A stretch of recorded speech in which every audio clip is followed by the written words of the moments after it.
Hello বন্ধুরা, মৌসুমিস ব্লগে আপনাদের স্বাগত জানাই।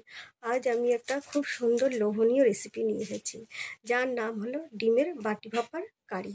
প্রথমে আমি 3টে বাটি নিয়ে নিয়েছি। বাটির মধ্যে কিছু পরিমাণ সর্ষের তেল ভালো করে লাগিয়ে নিয়েছি।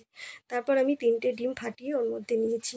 এবার 3টে বাটির মধ্যে আমি 1 চিমটি করে নুন, কাঁচা লঙ্কা কুচি আর পেঁয়াজ কুচি দিয়ে দিয়েছি।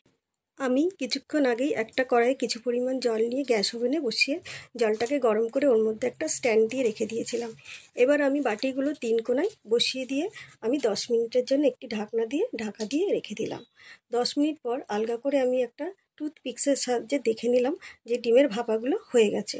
এবার আমি ভাপাগুলো তুলে একটা প্লেটের মধ্যে নিয়ে নিলাম। তারপর আবার কড়াইটা আমি গ্যাস ওভেনে বসিয়ে দিলাম। কড়াইটা যেই গরম হলো ওর মধ্যে আমি কিছু পরিমাণ সর্ষের তেল দিলাম। তেলটা যেই গরম হলো একে একে আমি ডিমের ভাপাগুলো ছেড়ে দিলাম আর অল্প পরিমাণ হলুদ দিয়ে নাড়াচাড়া করে লাল লাল করে ভেজে আমি তুলে নিলাম। এবার আমি ওই তেলের মধ্যে আরেকটু তেল দিয়ে দিলাম আর দিলাম ওর মধ্যে কালো জিরা আর শুকনো লঙ্কা ফোড়ন।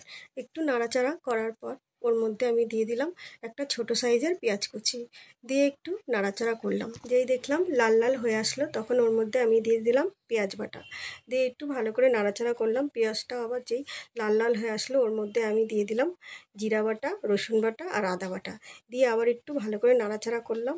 করিয়ে আমি ওর মধ্যে দিয়ে দিলাম টমেটো পেস্ট, দিয়ে আবার একটু নাড়াচাড়া করলাম।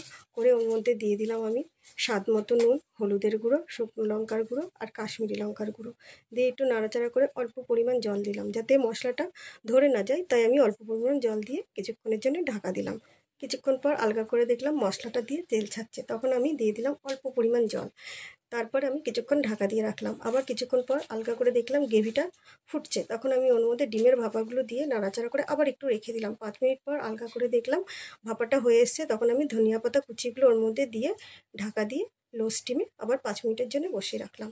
এইভাবে আমি আজকের রান্নাটা শেষ করে ফেললাম।